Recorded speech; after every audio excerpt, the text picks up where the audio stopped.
आता आपण बघूया टॉप 9 मोठ्या बातम्या।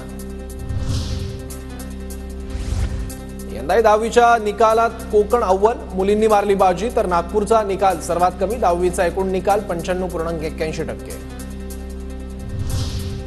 जूनमध्ये बँका 10 दिवस बंद, बँकेच्या कामाचं नियोजन करण्याचं सामान्यांसमोर आव्हान। एकूण 5 रविवार, 2 शनिवार आणि इतर कारणांमुळे 3 दिवस बँका बंद।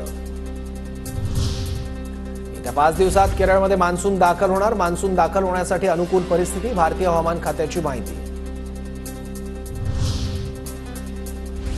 साताऱ्यात पाटणमधील ढेबेवाडीत वादळी वाऱ्यामुळे घरांवर झाड कोसळलं, 3 घरांचं नुकसान, ग्रामस्थांची प्रशासनाकडून नुकसान भरपाईची मागणी। बुलढाणा जिल्ह्यात मान्सूनपूर्व पावसाचे 3 बळी, मलकापुरातील दोघांचा तर शेगावमध्येही 1 जण दगावला। पावसाच्या तडाख्यानं शेतीचंही मोठं नुकसान।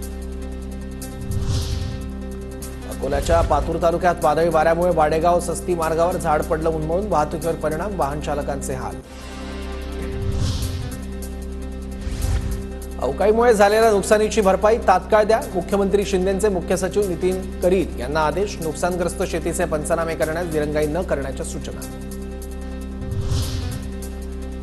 दिल्ली मद्य धोरण घोटाळा प्रकरणात जामिनावर असलेले मुख्यमंत्री अरविंद केजरीवाल यांची सर्वोच्च न्यायालयात नवी याचिका दाखल, वैद्यकीय कारण देत जामीन आणखी 7 दिवस वाढवण्याची मागणी। केजरीवालांचा जामीन 1 जूनला संपणार।